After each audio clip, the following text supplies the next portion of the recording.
I'm Alicia. I'm 32 years old, and one quiet evening changed my whole life. I had just finished a normal phone call with my parents when I noticed they hadn't hung up. Their voices came through my phone, sharp and clear, as they talked with my sister. My father's voice was cold, almost like a robot. Living with her is terrible, but we're only staying because of her money. Before I could even understand what I was hearing, my sister laughed. It was a mean, mocking laugh, like she had known the secret all along. I held the phone so tightly it hurt. My heart was beating, so hard I thought it might jump out of my chest. The room felt like it was spinning. My stomach felt sick, but I didn't cry or yell. I just sat there, frozen, as every word cut into me like a knife. They thought I was gone and couldn't hear them, but I was hearing their betrayal right then and there. Each second felt like forever. My parents, the people I trusted most in this world, didn't see me as their daughter. They saw me as a bank account. My sister's laugh kept playing in my head, each sound reminding me how little I really mattered to them. I sat on my couch long after the call ended, staring at the dark screen of my phone, replaying that moment over and over. Had it always been like this? Had every kind word been fake? I didn't have the answers.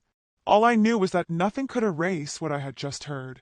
Those words had drawn a line I could never cross back over. They changed everything. Before I continue, I want to hear from you. Have you ever discovered something about your family that completely changed how you saw them? Share your story in the comments. I want to know how you handled the weight of betrayal and what it taught you about trust. The next morning, I poured coffee like nothing had happened. The kitchen smelled like toast and bacon, same as always, but every move felt like I was acting in a play I hadn't practiced for. I set plates on the table, flipped pancakes, and wiped down counters. My hands were steady even though my head was storming. I had to keep it together. I had to watch them without giving myself away. My dad walked in and grabbed a mug without looking at me. His eyes moved to the newspaper, avoiding mine like he knew I'd heard something I wasn't supposed to. "Morning," he mumbled, barely loud enough to hear, before hiding his face in the sports section. I nodded and forced a smile, watching him drink his coffee too fast, like he was in a hurry to be anywhere else. My mom came next. Her voice was bright and fake as she talked about a neighbor's new car. "Isn't it fancy?" she said, laughing too loud, her hands playing with a napkin. I agreed, my voice calm, but my stomach twisted. She was trying too hard, covering up something. Then my sister Melissa walked in, glued to her phone, barely saying hello. Her thumbs flew across the screen, probably scrolling through social media or texting someone about her failed clothing business. She didn't even look at the breakfast I'd made. I kept moving, clearing dishes, but my eyes were sharp, catching every detail. Dad's fidgeting. Mom's fake cheerfulness. Melissa's not caring. They felt like strangers wearing familiar faces. I'd always thought we were close, a family that shared everything. 3 years ago, I bought this big house in Lexington, Kentucky, so we could all live together. After my grandfather died, I inherited enough money to pay the mortgage and their bills, groceries, utilities, even Mom's shopping trips. They'd moved in, grateful, or so I thought. Dad had retired early. Mom, too. And Melissa, a few years older, had leaned on me since her business failed. I'd paid for everything, no questions asked, believing that's what families did. But now every memory felt ruined. Had they always seen me as a bank account? I thought back to last month when Dad asked about my savings. His tone was casual but nosy. Or when Mom pushed me to treat them to a fancy dinner, her smile too big. Melissa never offered to help pay, always saying she was between jobs. I'd brushed it off, thinking they were just struggling. Now their actions looked different, planned. While scrubbing a pan, I pulled out my phone and opened a note app. I typed, "Dad avoids eye contact. Mom's too cheerful. Melissa doesn't care." I added more, times Dad asked about my investments. Mom's sudden interest in my work bonuses. Melissa's endless phone scrolling. Each detail felt like a puzzle piece forming a picture I wasn't ready to see. I didn't know what they were hiding, but I'd find out. Later that day, I caught Melissa sneaking a look at my laptop left open on the counter. She closed it quickly when I walked in, mumbling about checking the weather. My gut churned. Something was wrong. I kept my routine, drove to my software job, and coded through meetings, but my mind was somewhere else.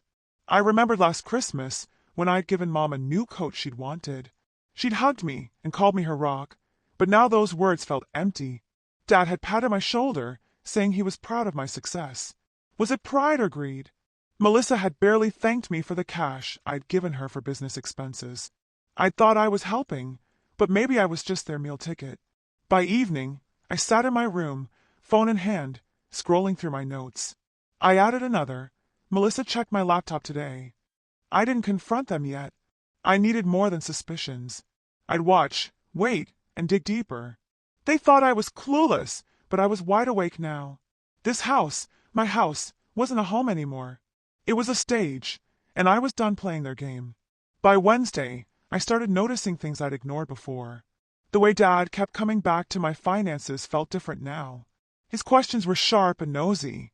At breakfast, he leaned across the table, coffee mug in hand, and asked, "How's that investment account doing, Alicia?"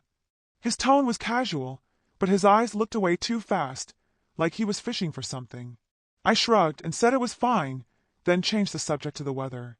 He didn't push, but the air felt heavy, like he was waiting for me to mess up. I watched him later, flipping through channels on the living room TV, his fingers tapping nervously. It wasn't just a one-time thing. Last week, he'd asked about my work bonuses, and the month before, he wanted details about my savings. I thought he was just being a concerned parent. Now it felt like he was keeping score. Mom was no better. She came home that afternoon with shopping bags, designer purses, a silk scarf, shoes that cost more than my monthly car payment. "Just a little treat," she said, smiling brightly as she unpacked them on the kitchen counter. I nodded, but my mind raced. Those weren't little anything.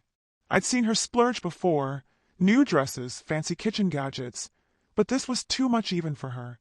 She caught me staring and laughed, brushing it off. "You work so hard, Alicia. We deserve to enjoy it, too." Her words stung, like she thought my money was theirs to spend. I didn't call her out, just kept my face neutral, but inside I was adding it up. Melissa was the worst. She hadn't worked in months, saying her fashion business was on hold. I found her lying on the couch, phone in hand, scrolling through social media instead of looking for a job. "Anything new with your designs?" I asked, keeping my voice light. She barely looked up, mumbling, "Not yet. Too busy." Busy with what? Posting selfies and liking posts. I remembered when she begged me for a loan to start her brand, money I'd given without hesitation. Now her laziness stared at me, a sign I'd missed for too long. I started digging that evening, pulling out a stack of bills from the drawer in my home office. Utility bills, credit card statements, restaurant receipts. They were all in my name, paid from my account. I hadn't thought twice about it before. I just wanted to keep the family comfortable. But as I flipped through them, the numbers didn't make sense. A $500 dinner at a steakhouse I'd never been to. A $2,000 charge for boutique clothing I didn't own. A subscription for a streaming service I didn't use. My hands shook as I spread the papers across my desk. Each one was a question mark. Who was spending this? Mom's bags flashed in my mind. Dad's questions. Melissa's endless scrolling. I wrote down the charges in my phone next to the notes I'd started Monday. The list was growing, and so was the knot in my stomach. I leaned back in my chair, staring at the ceiling, trying to make sense of it. Had they always been like this?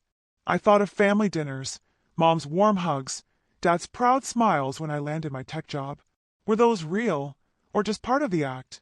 Melissa used to tell me about her dreams and her failures. Now she felt like a stranger, someone who saw me as a way to get money.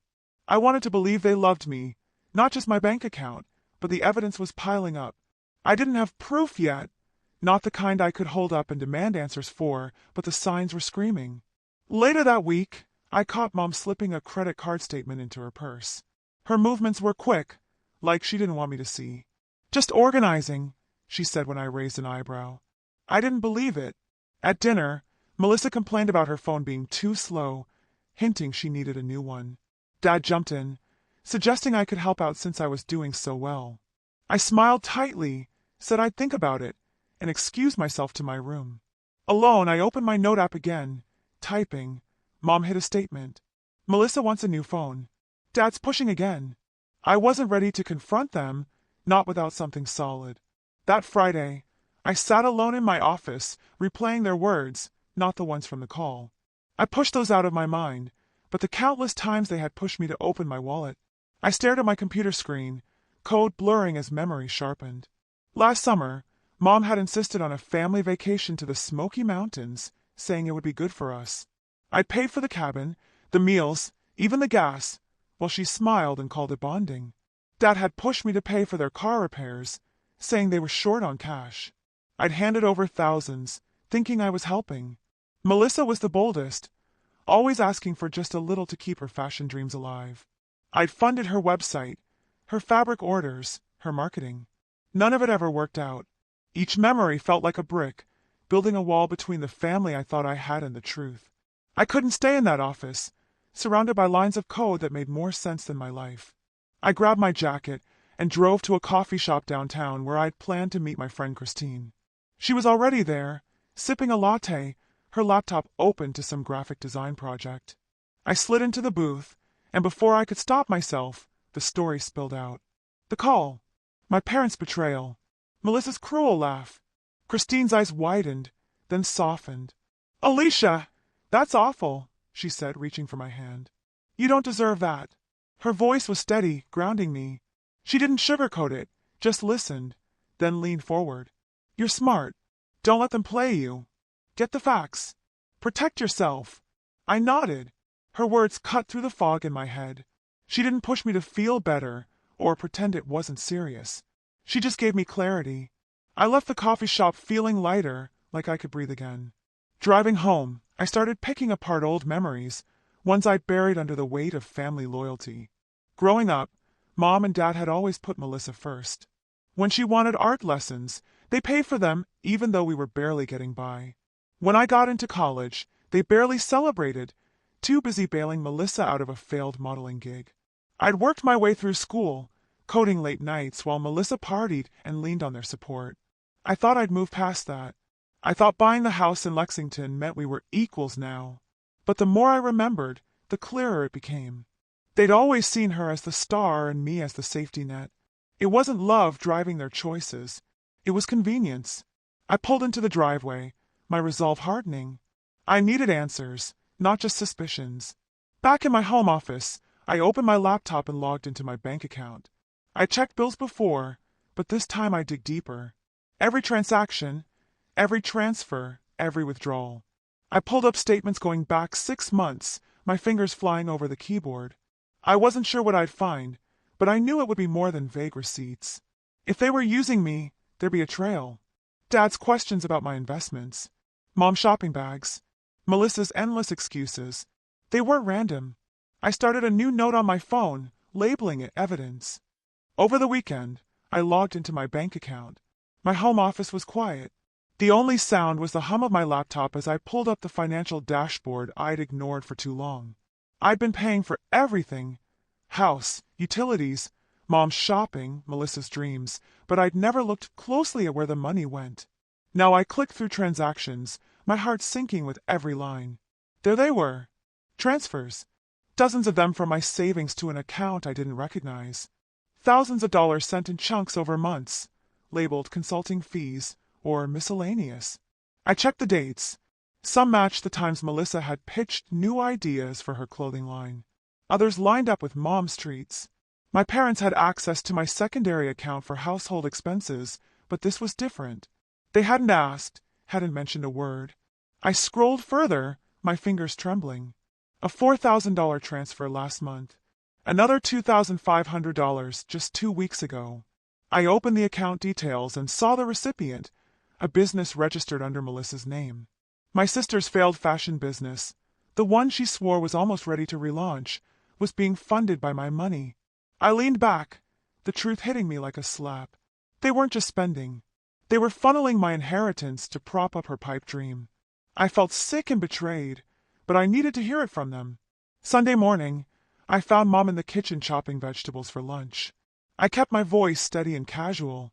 "Hey, Mom, I was looking at some bank statements. Saw some big transfers. Know anything about them?" She froze, knife hovering over a carrot, then smiled too quickly. "Oh, those. Just some gifts for Melissa, you know, to help her get back on her feet." Her eyes didn't meet mine, looking at the counter instead. Gifts! I pressed, stepping closer. Thousands of dollars without asking me. She laughed, a nervous edge to it. Alicia, don't make a big deal. It's family. We share, right? Her words were light, but they felt like a dodge, a lie wrapped in warmth. I nodded, pretending to let it go, but my mind was racing. She was covering something, and I wasn't buying it anymore. I didn't confront Dad or Melissa yet. I needed to be sure to protect what was mine. That afternoon, I drove to a local bank branch in Lexington. The teller, a kind woman with glasses, walked me through opening a new savings account, one only I could access. I sat in her office signing forms, my phone buzzing with a text from Melissa. Can we talk about my next collection? I ignored it, focusing on the paperwork. Back home, I logged in again and transferred half my inheritance, 6 figures, money from my grandfather's estate, into the new account. It felt like reclaiming a piece of myself. I updated the passwords on my other accounts, locking my parents out of the secondary one. They'd notice soon, but I'd be ready. By Sunday night, I sat at my desk staring at the new account balance. The transfers to Melissa's business weren't just careless. They were deliberate, a betrayal plan behind my back. Mom's lie about gifts confirmed it. I thought of all the times I trusted them, handed over money, believing we were a team. Now I saw the truth. They'd used me, and Melissa was in on it. My resolve hardened. I wasn't just protecting my money. I was protecting myself. I opened my note app, adding one last entry. Mom lied about the transfers. They're stealing. I didn't know how I'd face them, but I knew I would. Soon. Sunday dinner started normally until I spoke up. The dining room smelled of roasted chicken, and plates clinked as Mom passed the mashed potatoes. Dad carved the meat, his knife steady, while Melissa scrolled her phone, barely touching her food. I sat across from them, my fork resting on my plate, my pulse racing. I'd planned this all day, rehearsing the words in my head.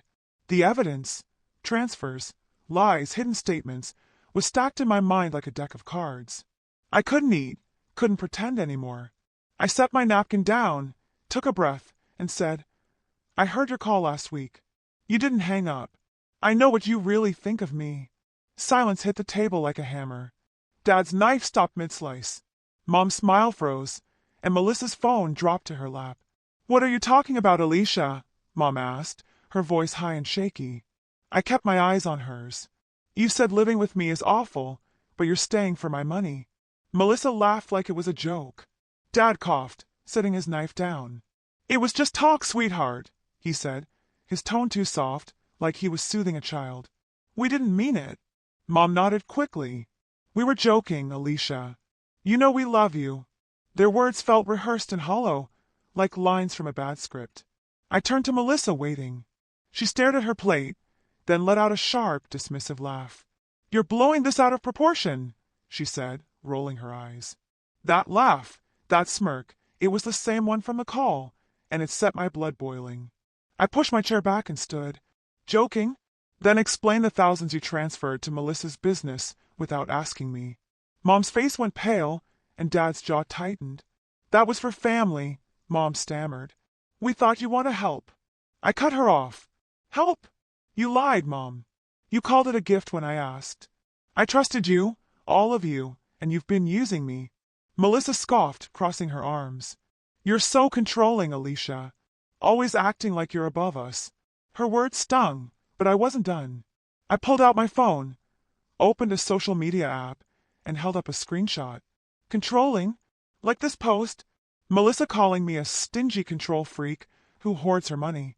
I'd found it that morning, a public post on her profile trashing me to her followers. Mom gasped. Dad looked away, and Melissa's smirk faded. I tossed the phone on the table, the screenshot staring up at them. I saw the transfers, the lies, the post. I'm done being your bank. Dad tried again, his voice louder. Alicia, calm down. We're family. We don't mean harm. But I was past calming down. Family doesn't steal. Family doesn't mock you behind your back. I looked at each of them. Dad's guilty eyes. Mom's trembling hands. Melissa's defiant stare. I want you out of my house, all of you, by tomorrow. Mom's fork clattered to her plate. You can't mean that, she whispered. Melissa laughed again, bitter this time. Good luck living alone, Alicia. You'll miss us. I didn't flinch. I'll manage. Pack your things. They sat there, stunned, as I walked to my room. My heart pounded, but my steps were firm. I'd given them everything. My home, my money, my trust, and they'd thrown it back in my face. Melissa's post was the final straw, proof she'd never seen me as a sister, just a resource. I locked my door, sat on my bed, and opened my note app. I typed, "They're leaving. I'm free." The house was still mine, and I'd make sure it stayed that way. They could try to talk their way out, but I'd had enough. Monday morning, the house felt empty. The dining room table where I'd confronted them last night stood bare. No plates, no voices. My dad, my mom, and Melissa had packed their things and left by dawn. Their suitcases rolled out the door while I stayed in my room, avoiding goodbyes. I walked through the living room, noticing the gaps. Mom's favorite throw blanket gone. Dad's reading glasses missing from the coffee table. Melissa's charger no longer tangled on the couch. They'd moved to a small rental apartment across Lexington, a detail I'd overheard Mom mention to a friend on the phone as they loaded the car. The silence in the house was deafening, but it carried a strange relief, like shedding a weight I'd carried too long. My phone buzzed as I made coffee. A text from Mom. "Alicia, we're sorry. We never meant to hurt you. Can we talk?" Then one from Dad. "You're overreacting. Sweetheart, let's fix this.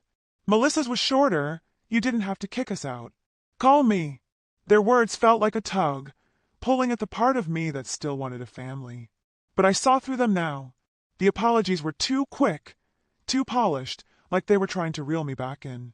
I set the phone down, leaving their messages unanswered. I'd heard enough of their excuses at dinner, their weak claims of joking and family sharing. I wasn't falling for it again. By noon, I sat in a lawyer's office downtown, a small firm recommended by a coworker. The lawyer, a woman with sharp eyes and a notepad, listened as I explained the transfers, the lies, the social media post. "You need to secure your assets," she said, writing down notes. "We'll draft a cease and desist letter for any further unauthorized access and review your property rights." I nodded, signing paperwork to start the process. My house, my inheritance, they were mine, and I'd make sure no one touched them again. The lawyer's calm efficiency grounded me, a reminder that I was taking control, not just reacting. Back home, I stood in the kitchen, staring at the spot where Mom had chopped vegetables, where Melissa had scrolled her phone. The freedom was real. I could breathe without their judgment, their demands. But my heart ached for what we'd lost. I remember Dad teaching me to ride a bike, Mom baking my birthday cakes, even Melissa braiding my hair when we were kids. Those moments felt so far away now, tainted by their betrayal. I didn't cry, but the pain sat heavy, a quiet reminder of the family I'd thought we were. I opened my laptop, checked my new bank account, and saw the balance I'd protected. It wasn't just money. It was my future, and I'd fight for it. 6 months later, I moved into a new apartment. The place was smaller than my old house in Lexington, but every corner was mine, clean, quiet, and free of secrets. I'd sold the house, pocketing the profit, and set up my life on my terms. My days revolved around coding projects, late-night debugging sessions, and coffee runs that didn't carry the weight of family drama. I was living for myself, not for anyone else's expectations. Christine came by one evening, bringing takeout and a playlist of old songs we used to blast in college. "This place suits you, Alicia," she said, grinning as we unpacked noodles on my new couch. We laughed, swapping stories about work and her latest design client. No heavy confessions or advice needed. It was just friendship, easy and real, the kind I'd almost forgotten. I heard about my dad and my mom through a mutual acquaintance. They were scraping by in their rented apartment. No more lavish dinners or designer bags. Dad had taken a part-time job at a hardware store, and Mom was selling her old jewelry online to cover bills. Their lifestyle had crumbled without my money to prop it up. I didn't feel vindicated, just distant, like they were characters from a story I'd left behind. Melissa's fall was harder. Her social media post, the one calling me controlling and stingy, had backfired. Friends and followers turned on her, calling out her entitlement. Her fashion business, already shaky, collapsed completely when her last investor pulled out. I saw her profile go silent, No more selfies or pitches, just a ghost of the image she tried to sell. Looking back, I learned to trust my gut. That uneasy feeling, the one I'd pushed down for years, was right all along. I'd let love blind me, thinking family meant loyalty, no matter what. But loyalty doesn't mean ignoring lies or letting people drain you. Protecting my worth, my money, my peace, my boundaries, was the hardest but best choice I made. To anyone listening to my story, thank you for sticking with me. I'd love to hear your thoughts. What would you have done? Share below.